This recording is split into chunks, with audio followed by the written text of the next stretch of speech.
Okay, we rolling. Okay, we straight. Okay. Hopefully Twitch caught up to me now. Hold on, give it a second. Okay, I think it caught up to me. Okay, right now. I should have cleared my throat already.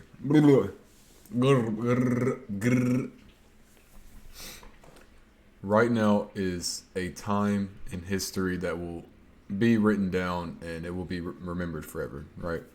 And really, it changes by the hour, it changes by the minute, and I'm trying to keep up with it right now. Like, I have this going still, but I'm not listening to it because they're basically just talking about, oh, Russia's fucking up and we need to do something about it. And, they're basically just asking the same questions, but just in different ways now. But I would like to address your attention to this live stream. Now, whenever this was going on, it was not at 22,000 people. It was at like 6,000 whenever he was speaking. The Russian Federation president, I don't know exactly what he is. I think he actually say what he is. But I want you to listen to exactly what he says. And I want you to listen to how the Ukraine president responds, okay? Now, I don't know the full situation, but just listen to what he says, and as he goes, I'll probably stop it and talk about it, but yeah. Hold on, let me just make sure the sound is straight. Probably like there. I shall now make a statement in my capacity as the representative of the Russian Federation. Colleagues, today we've had an intensive day from the point of view of discussions of the Ukrainian crisis. I won't repeat what I said this morning at the General Assembly.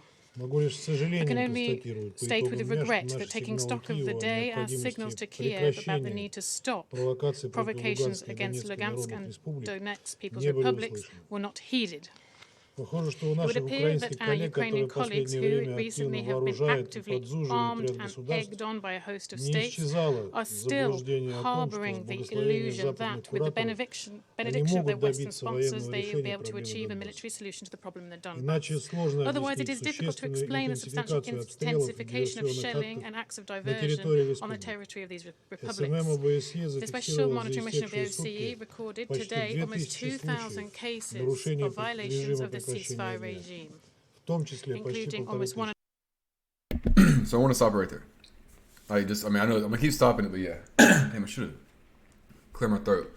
But what he just said, if you're listening to him, okay, I know she's like talking for him, like she's translating everything, but he said that Ukraine has violated 20 of the ceasefire, whatever, the shit that they have going on. I mean, I understand that Russia is basically surrounding Ukraine right now, but if you keep listening to him, like, it kind of makes sense to, in a certain light, right, to the Russian standards. 1,500 explosions. Those living in Donetsk and Lugansk still sheltering in basements. Refugees are still flowing into Russia. In a word, the nature of the provocation by the Ukrainian military has not changed. You don't want to notice this, repeating the Ukrainian fairy tales that those living in Donetsk are all but shelling themselves. It is no surprise that the increasing suffering of those living in the Donbass does not seem to affect our Western colleagues. Through the whole day of debate today at the General Assembly, you haven't been able to find one word of compassion or condolences. It is as if these 4 million people... I'm going to stop it because right now, Ukraine just imposed martial law. And also, Ukraine minister advises citizens to hide in shelters. This is just now happening. Right, it's making it really seem that Russia is a bad guy, which, they kind of, they didn't entice it, though. They didn't, as we listen, okay, I know I'm stopping it. They're not the sole people, to be, accused of this. I know Biden and all of, the UN has been saying this, and they keep saying this. They keep saying that Russia is the problem, but they're not looking about why they're doing it. You know what I'm saying? It's 2022, Putin is kind of he needs to chill out a little bit, right? But it seems like Ukraine is a pretty bad. They're pretty bad, at least the Kiev, right? The whatever it is. As he goes on, we'll talk about it. Simply don't exist.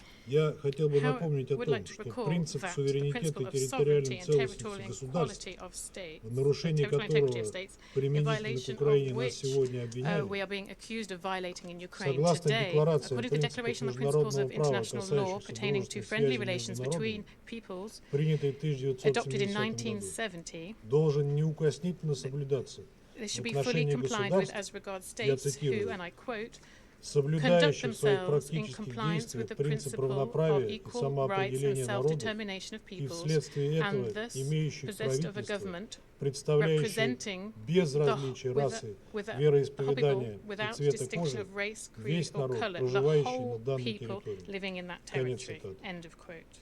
Сегодняшнее правительство Украины таковым, конечно, не является. Ведь трагедия Украины началась как раз после нелегитимного майданного переворота в 2014 году, когда вместо диалога с русскоязычными жителями Украины новая власть обрушила на них пушки и самолеты. Информации и свидетельств на этот счет предостаточно, однако наши западные партнеры предпочитали их не замечать. Do you hear what he's saying?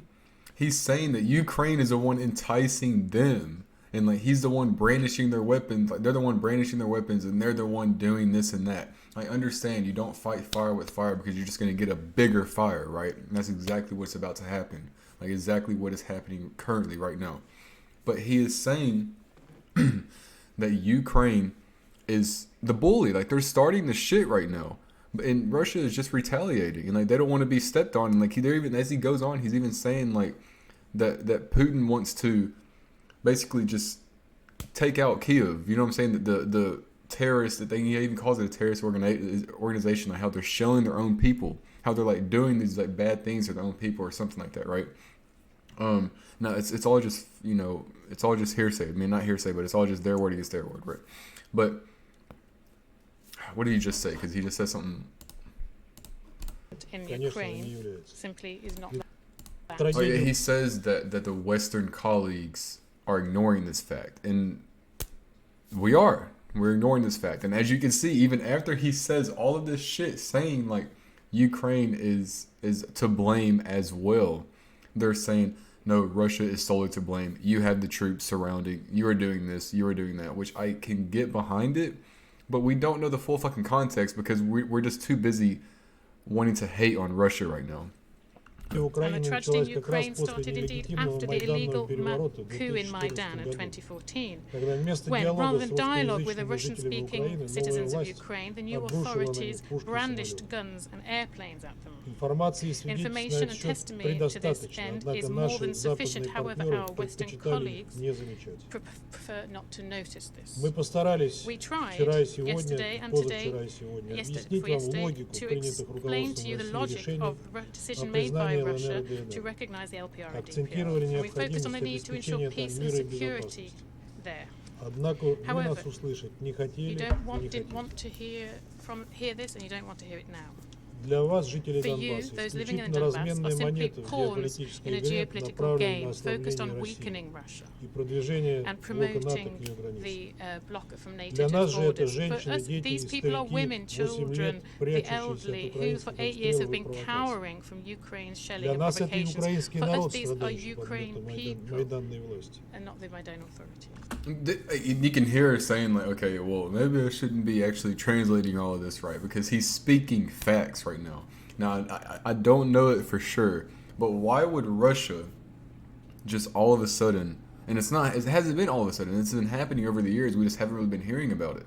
Why would they just now start surrounding Ukraine and wanting to take it over? It seems, okay, that Russia, Putin, you know, the leaders of Russia, and even the troops are obviously like behind it because they're not saying, oh no, we don't want to do it. They know that Ukraine has been hurting them, like psychologically and like physically, right? Like they're damaging Russia, and we're not doing anything about it besides just shitting on Russia. So whenever you back a scared dog into a corner, what do you think is going to happen? Like, Russia isn't like a scared dog, okay? But we are now surrounding Russia.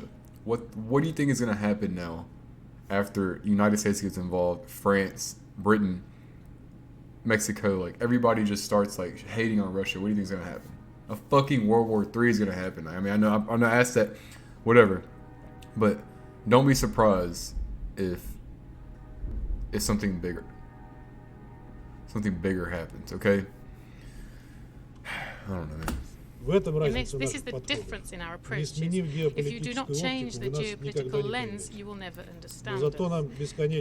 Then, those on whose behalf this decision I mentioned was made, who not even thought about for over these 8 years, simply calling them pro-Russian separatists and terrorists. Those people are the most important for us. I'd like to say once again, the root of today's crisis around Ukraine is the actions of Ukraine itself, who for many years of sabotaging its obligations under the Minsk package of measures. Last week even, there was a hope that Kiev would rethink and nevertheless implement what it signed up to do in 2015. Okay, well, he just mentioned the Minsk package.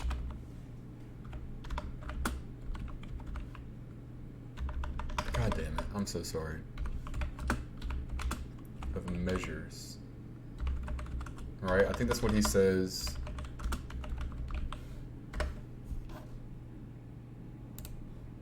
Okay. The Minsk Protocol was drawn up by the Trilateral Contact Group on Ukraine, which consisted of representatives from Ukraine, Russia, and the OSCE, to facilitate dialogue and the resolution of the strife across eastern and southern Ukraine. Meeting the groups, along with informal representatives of the breakaway Donetsk and Luhansk People's Republic, took place on July 31st. Wait. 31st, July 26th, August. Okay, okay. So this happened in 2014. 15-point peace plan. So this is what they agreed with. 1, security guarantees for all participants of negotiations, amnesty for those who laid down weapons and didn't commit serious crimes, liberation of hostages, establishment of a 10-kilometer long buffer zone on the Ukraine-Russian border, withdrawal or legal armed formations, disarmament, secure corridor of the escape of Russian area. Okay. Establishment of units for joint patrolling in the structure of the MIA, missing in action. Okay, liberation of illegally seized. I don't know those. I don't know how to say it. I don't want to butcher it anymore. Restoration of functioning of local government. Restoration of central television and broadcasting. So basically, it's just like, I mean, they're just trying to draw a line. Basically, they're saying like, no, you do what you want to do. We do what we want to do. I mean, and what he's saying is that Ukraine violated that agreement in some type of way. Okay. He offered some support of the plan, Putin did, but called for Poroshenko to bring the separatists into negotiations. Excuse me. Okay, well, we get it.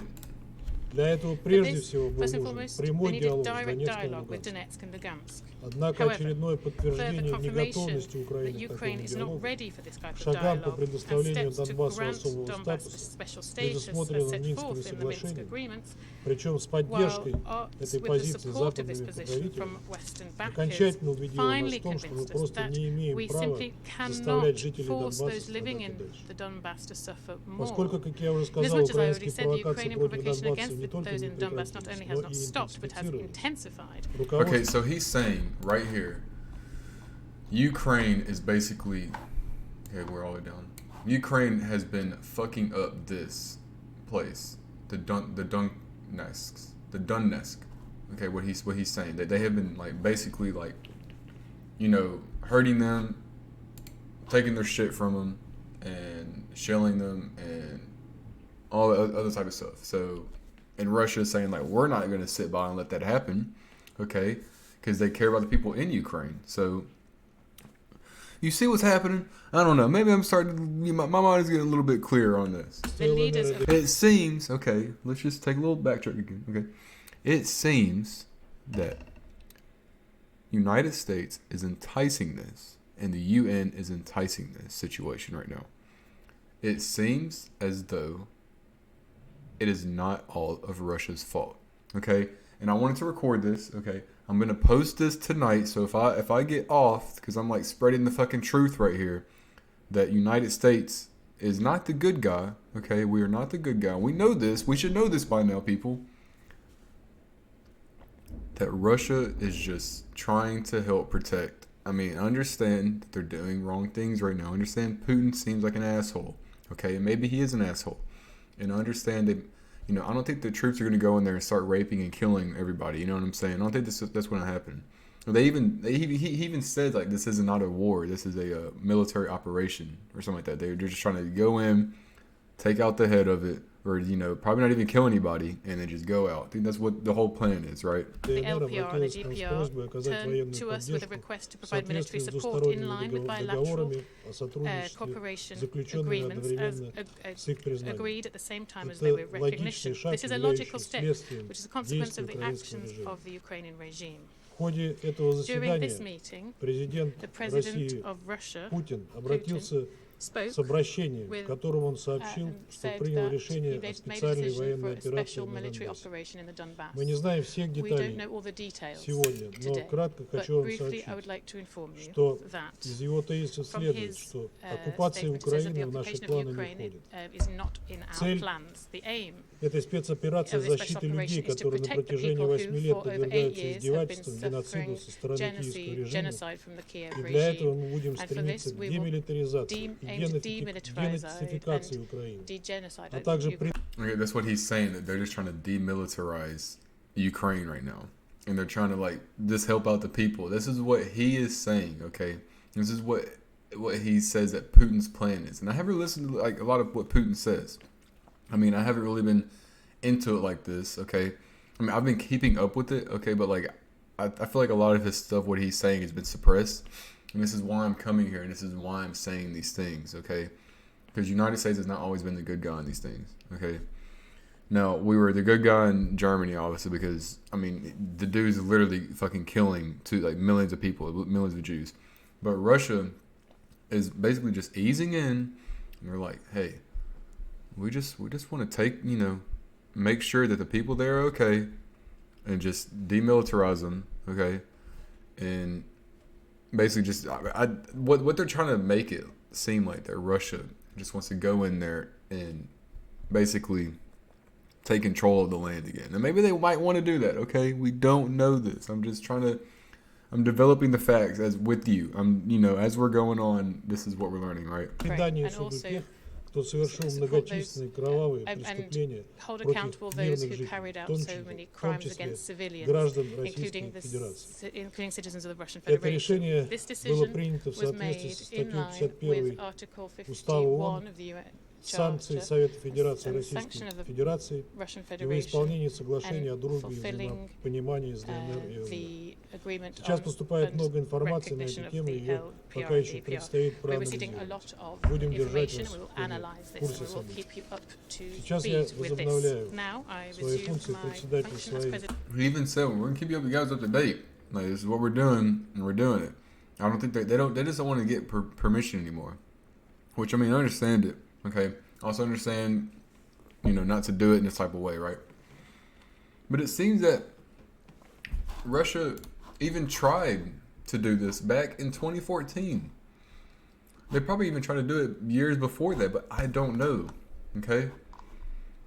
That they want the people in there of Ukraine, because it's like Russia and Ukraine. Like, Ukraine is not just Ukraine, you know what I'm saying? It's like half Russia too. Like, there's people in there to support Russia. So, like, it's like kind of a civil war thing going on right now.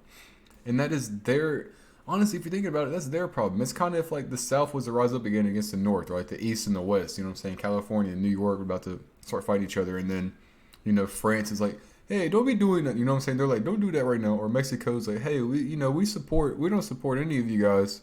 Or, we support the New York, you know what I'm saying? So, it's just kind of stupid at that point. I mean, we should really just let them figure it out. If they want to fight, they want to fight. If the people don't want to fight, then they'll fucking leave. I mean, that's just how it is. I mean, no one helped us in I guess they did in our Civil War. I mean, we did have France. We did have France? No, did anybody help us in Civil War? I don't know. Whatever. I've been watching a lot of stuff about Civil War stuff. I don't think anybody helped us. Any other country did. Maybe Mexico probably did actually a little bit. Anyways, it just seems like it's a civil war, and it does not just seem like it's one-sided, in my opinion. It seems like this has been brewing on for quite a while, okay? And it's not just Russia's fault. And I do not think, okay, that we should be getting involved in this. Now, is it bad? Yeah, it's bad. People shouldn't be dying over literally nothing. I mean, why are we killing each other in the first place? You know, that's the first question you should be asking. But we just shouldn't be getting involved in this. This is a civil war in Ukraine, and Russia is just backing up their pro-Russian people over there. And that's all it is. I mean, and I guess we're going to be backing up the pro-Ukrainian people. But people don't want this war. I mean, the only people that want it are the Russians in Ukraine. Ukraine secretly wants this fucking war, if you think about it. I mean, and it seems like the president of Ukraine right here is just nonchalant as he speaks. But yeah. Of the Council, and I give the floor to the representative of Ukraine.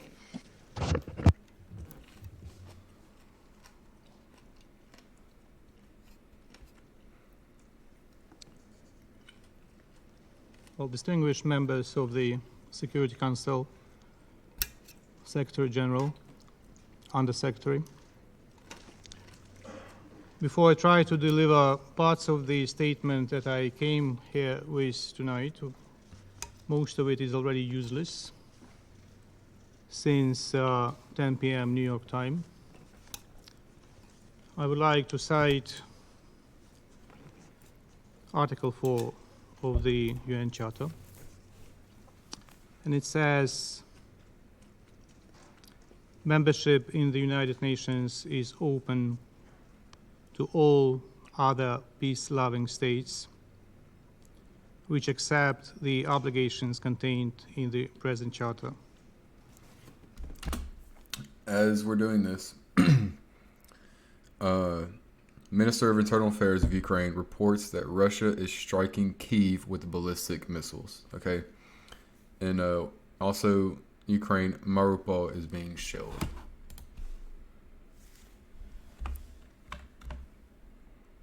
Do not want to miss this word. All right.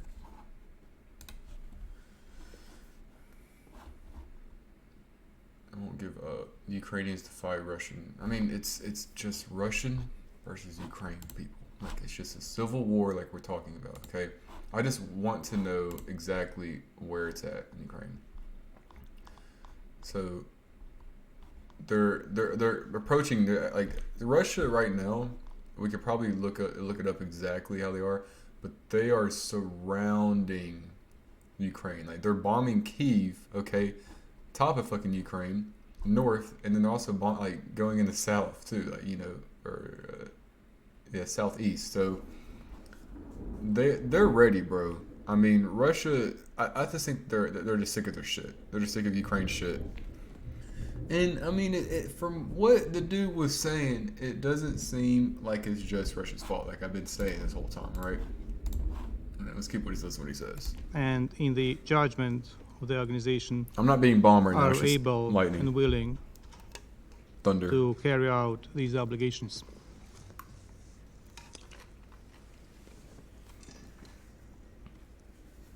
Russia is not able to carry out any of the obligations.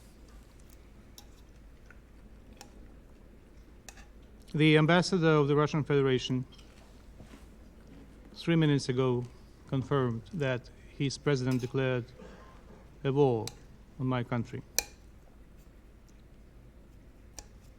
So before I read parts of my statement, I would like to avail of the presence of the Secretary General and request the Secretary General to distribute among the members of the Security Council and the members of the General Assembly the legal memos by the Legal Council of the United Nations dated December 1991, and in particular the legal memo dated 19th of December 1991. The one that we've been trying to get out of the Secretariat for a very long time, and we were denied to get it. The Article 4, Paragraph 2 of the Charter reads, the admission of any such state to membership in the United Nations will be affected by a decision of the General Assembly upon the recommendation of the Security Council. Mr. Secretary General, please instruct the Secretariat to distribute among the members of the Security Council and the members of the General Assembly a decision by the Security Council dated December 1991 that recommends that the Russian Federation can be a member of this organization, as well as a decision by the General Assembly dated December 1991, where General Assembly welcomes the Russian Federation. Yeah, don't bother with it. I don't think Russian guy even said anything about wanting to be a part of their fucking federation. Okay? I don't think that's even mentioned in this. Okay? They're basically just saying, you do your own thing, we do our own thing. I don't think they even wanted to be a part of them. I don't think they even wanted to fucking join. Like, I'm not trying to pick sides here, okay? It just seems like the president, I think this is the president of Ukraine, okay? I'm not sure. Maybe just a speaker of Ukraine. I don't fucking know how it works over there, right? But it seems like this dude he didn't really listen to what he said. And he's not responding back to exactly to what he said. Like, whenever you're debating, whenever you're talking, you don't just say what you want to say.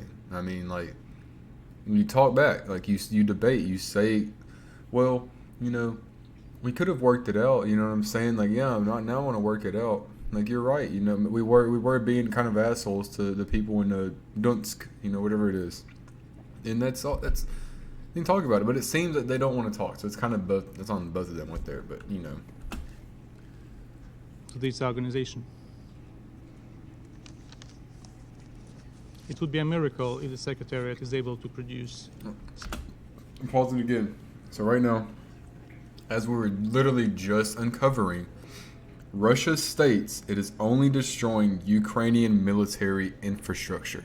They are just demilitarizing the place. They're not trying to fucking maybe they're trying to take control, but I think they're just trying to, like, hey, look, we can overpower you, and that's just it right now. Like, you guys just, you know, stop hurting your people, and that's it. I mean, Putin, from what I've been seeing, like, I don't think he's a bad guy in some sense, but, like, even with today's standards, we're not going to just go in. Like, people aren't just going to go into a place anymore and just start ransacking everybody and just fucking everybody and, you know, killing everybody. That's just not what's going to happen anymore. I mean, do you realize exactly, like, how bad that would be? If that actually happened, then yes, I would be full fucking in of just like, no, you got to destroy these motherfuckers. Like, this isn't like, I don't know, man. We shouldn't get involved in it, and United States should definitely just fucking have a laissez-faire approach, like hands off. You know what I'm saying? We should just be on our own with this. I mean, they just leave them what they want to fucking do. Just leave them what they want to do. Russia wants to demilitarize them.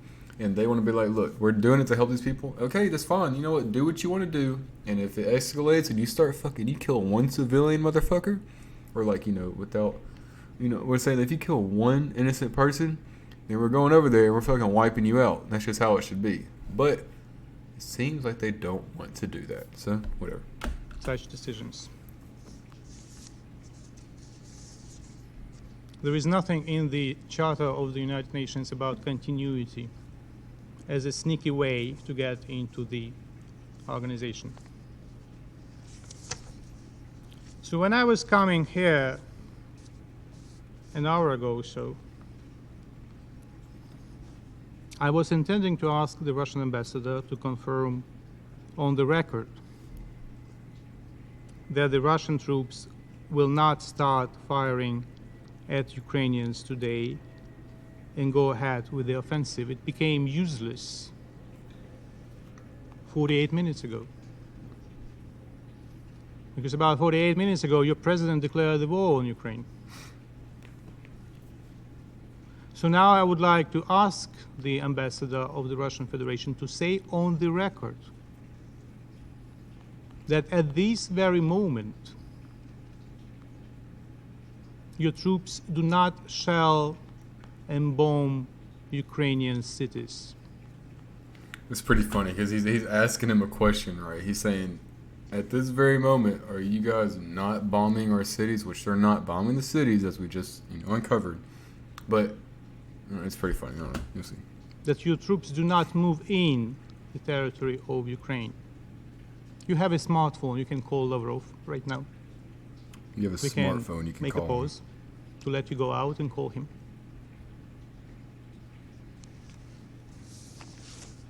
So I'm trying to keep up with it too. If you are not in a position to give an affirmative answer,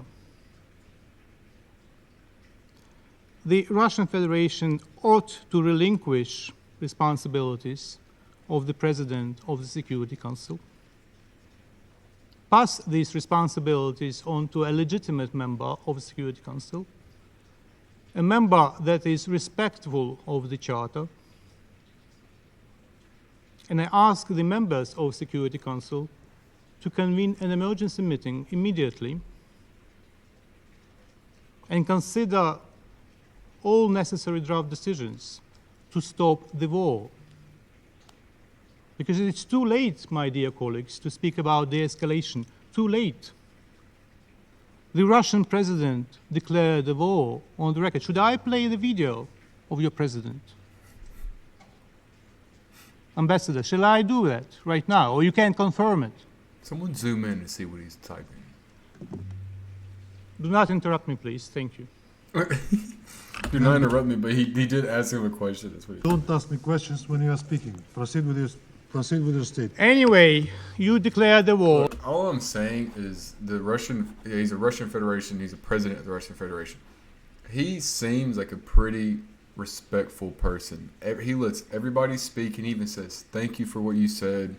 And then he's just like, or something, I think he even says like, I appreciate it, blah, blah, blah. Then he goes on to the next person, lets him speak. And they're literally all dog shitting on him. We're probably not going to watch all of it because Ukraine, he doesn't really say anything. But then they all just start dogpiling on him, like saying like, it's your fault, blah, blah, blah. And he's just like, okay, you're right, let you speak. We didn't say you're right, but It is the responsibility of this body to stop the war. So I call on every one of you to do everything possible to stop the war. Or should I play the video with your president declaring the war? Thank you very much. He didn't have any response to what the Russian president. I'm not saying that his response was bad, okay? But for what the Russian Federation president, what he just said, saying like, it's not just our fault, it's your fault too. He had nothing back to say to that besides, you can join it, if you want, you can, we can work together, blah, blah. But your president did just declare war on my people, so. Oh no! Don't talk now. Okay, that's all it is. I mean, I feel like he didn't really say anything. He just kind of, and now. Опять я вынужден сказать фразу, что я благодарю представителя Украины за его выступление. На вопросы я отвечаю. He even thanks him for his statement. He acknowledges what he says, and you can tell he was even listening to what he says. Не планируя все, что я знаю сегодня, я уже сказал. Будить министра Лаврова. Waking up Minister Lavrov at this time is not something I plan to do. You said the information that we have will be something we provide. And this isn't called a war, this is called a special military operation in the Donbass. I now give the floor to the representative of Germany. In the Donetsk. Mr. President, we meet at the very moment. I mean, we can listen to what she says, or I can just summarize what she says. She basically, like I've been saying, she says like, it is your fault. And they all basically just say what Joe Biden says, saying like, it is all Russians' fault, and we will do what we need to do if that time comes, blah, blah, blah. Okay, that's what she kind of says, Recognize the self-proclaimed so-called People's Republics of Donetsk and Luhansk was harshly rejected in this council. It had already dealt a devastating blow to the principles and the international order that the United Nations stand for. Russia has not listened, and it turns out it was not prepared to listen. It has continued its massive military buildup And we observed and observe cyber... They're saying that Russia didn't listen, but it sounds like everybody else didn't listen to Russia. You know, that's what I'm thinking. You know what I'm saying? It kind of sounds like Russia was like saying like, hey, no, Ukraine's being the bully and you guys are still dogging on us. That's just kind of what it sounds like. I mean, attacks directed against Ukraine, and now Russian military is moving into Ukrainian territory.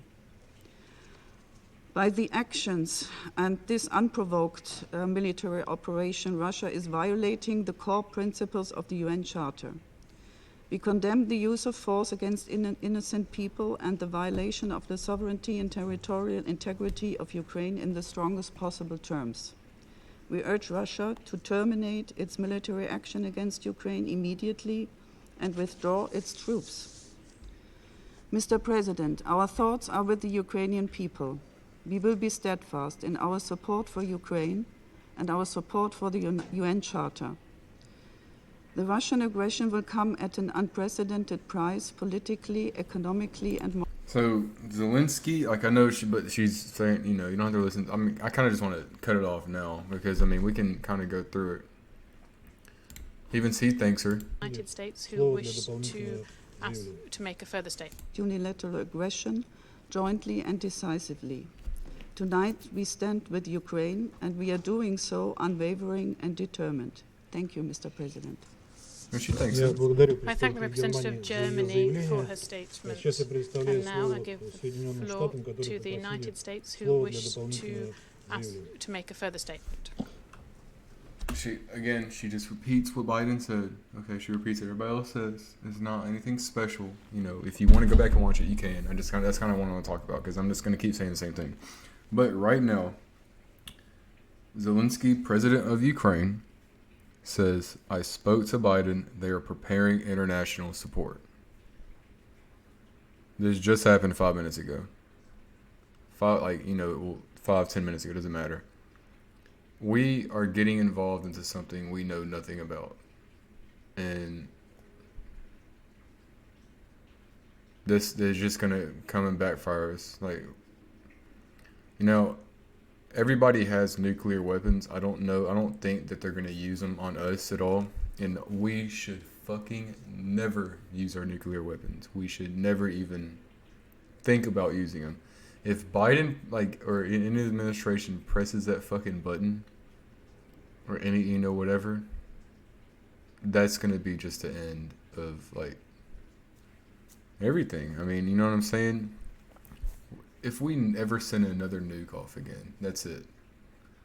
Everybody has them already. And what do you think Russia's going to do? They're just going to let that nuke hit them and not send one back? Where do you think that's going to land? I mean, think about it. Where do you think it's going to land? It's not going to land in Idaho. It's going to land in fucking California or New York. It's going to wipe out millions of people. And this is what is just happening in our world today. And the leaders that we have are so incoherent and just so stupid, so biased. Everybody is just, as these people are speaking, it just sounds like everybody is just taking United States and just following them, following us for whatever fucking reason. And like I said earlier, if you back a scared dog into a corner, what do you think the fucking dog? The dog's gonna fucking bite. So if we keep backing Russia into this corner, I know Russia's doing some shady shit right now in Ukraine, but we already kind of went over that. That's just civil war, basically. But if they keep provoking Russia, something's gonna snap, and that's just gonna be it. We really just need to, again, just lay our fucking hands off of it, laissez-faire, and just keep it neutral right now. That's why Switzerland is you know what? We're never getting involved with this shit. We're neutral forever. And we should be fucking Switzerland. We should be. We don't need to be, I know everybody keeps using this term, the police of the world. But, it's true. It really is true. I understand the whole oil and, natural gases and, we supply, Russia gives us supply of those things. But, humans are capable of living without those things. As we see, electricity is, taken over right now. And even, that's been acknowledged that it will surpass oil and it will surpass, natural gases, right? We even have solar energy. We just don't put enough money into those things. We don't. We just want oil. That's why oil has just been skyrocketing in prices right now. Because they know it's going to be more rare and it's going to be more expensive. So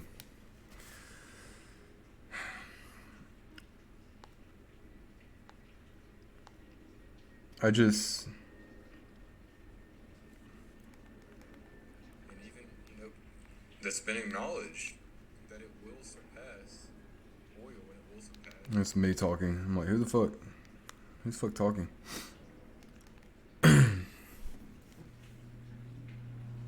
I'm just sick of this shit. I'm gonna go ahead and go back to the live and see who's talking.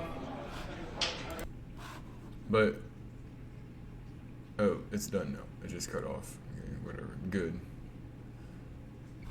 But man. What do we even do about this?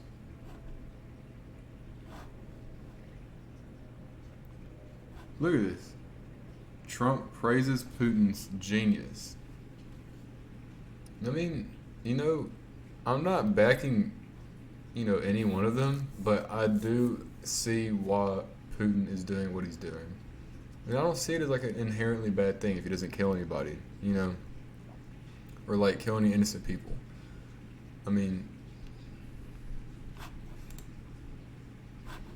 and I pointed this out earlier, and from that statement, I think it worth marking, aside from, frankly, what some of it, which is just a kind of televised tirade again, where President Putin once again talks about NATO, as you have mentioned, talks about the denazification of Ukraine, a claim for justification for this action that is without merit, of course. But in that statement from President Putin, there are elements that I think raise eyebrows and perhaps point to what is ahead.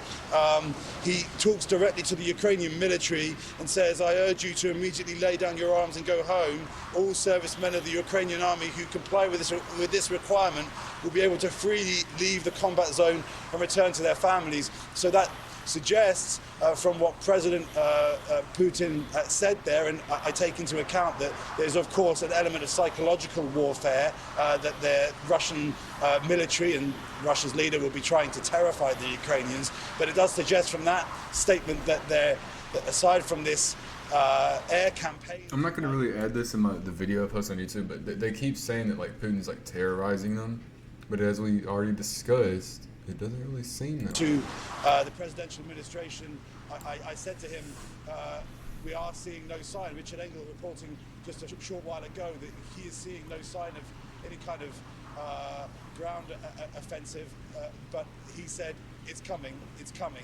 So take that as you will. I also asked him this from an official. I asked him, is President Putin directing this himself? And he said yes. That's how it's going. That's not surprising. We know that President Putin makes all the decisions. In the end, he will have had advice from that small clique around him, but ultimately he is the decision maker. And another element of his televised address, which again, just to reiterate, many Russians will be stunned by and will be waking up and just seeing now. Another element from that televised address, which is chilling, frankly, is that President Putin refers to Russia's nuclear capability and clearly openly threatens Western leaders. So he says, even after the collapse of the USSR, the loss of a significant part of its nuclear potential, Russia is today one of the most powerful nuclear powers.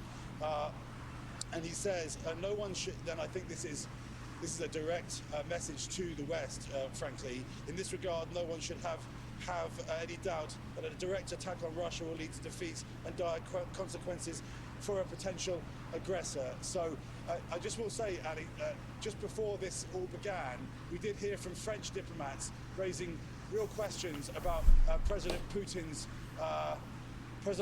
state, saying that the man that they met was different from the past. And that, again, a worrying aspect as Russians wake up to learn that their country, frankly, is at war with Ukraine. Keir, we're going to stay close to you. Thank you, Keir Simmons, for us in Moscow. It is midnight in the east. It is 8 a.m. in eastern Ukraine, or 7 a.m. in eastern Ukraine, 8 a.m. in Moscow, and we have attacks underway in Ukraine. We have heard the explosion of shells in the capital city of Kyiv, constant explosions of shells. This is video being brought to us from the Associated Press. This is a highway out of Kyiv. Look at the cars on the right side going into Kyiv, very few of them. Look at all those cars that are leaving Kyiv right now. Our reporter on the ground there, Erin McLaughlin, has heard shelling. She was on air with us when she heard that shelling. This is unusual because it seemed like a second phase in something that just began a few hours ago. As you heard Keir say, we have not seen the rolling over of tanks or artillery over the eastern border of Russia into Ukraine, but there are two regions in eastern Ukraine that Vladimir Putin has declared independent, and tonight he ordered a special military operation to protect those places. He says that he has requests from the leaders of those two republics that nobody else in the world recognizes as independent for Russian military interference or involvement, and that's why they have sent the activity that they've got going on underway. We have a few things going on that we should tell you about. Airspace has been closed. All civilian airspace in Ukraine is now closed.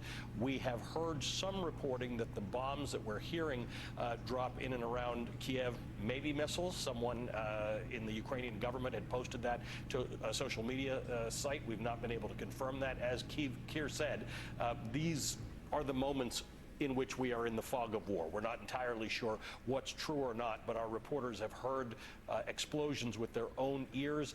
There are reports, Courtney Kube had suggested that the U.S. intelligence had heard that we would start with Russian shelling, perhaps, of military installations and or runways, airports. Ambassador Mike McFaul suggested moments ago that he had been hearing from people in Ukraine that it may be the airports or the area around the airport in Kyiv that is being shelled. I want to go to our two reporters in the region. Richard Engel is in Mariupol, Ukraine, southeastern Ukraine. Erin McLaughlin is in Kyiv. Erin, last we left you a few moments ago, you were hearing fairly constant shelling. What's the story now? Who's got the bullshit? I don't know what you're talking about. Yeah, we've been hearing missile strikes, cruise and ballistic missile strikes. That, according to an advisor to the Minister of Interior. It started in the early hours of the morning. The last 30 minutes, though, have been comparatively quiet. We are seeing a stream of traffic of cars leaving the city, and we are hearing reports that people here waking up to the... I'll probably listen to it more later on my own. Okay, and as the story develops, and if I'm wrong, okay, even though, as we see, there is no wrong and right, okay? There is no wrong and right. It is just. That's all it is, okay? If Russia is to kill anybody that is innocent, okay, then we would have a serious problem. But it seems, as we literally just heard again, that he is just protecting Donetsk and Luhansk. Donetsk and Luhansk. That's all. I don't even know how to say. I'm not saying it right. I know I'm not saying it right. But it seems that he's just protecting those independent nations that are inside of Ukraine, that are also pro-Russia, obviously. And I mean, that's. And he even says, we're not gonna go in there and kill anybody. He even said, if you lay down your arms, you can go to your families. I mean, we're not gonna fight you. At this point, just let it happen. Just let it happen.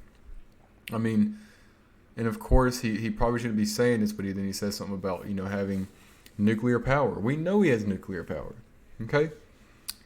And if the United States was to send any type of fucking nuclear anythings to Russia, what do you think they're going to respond with?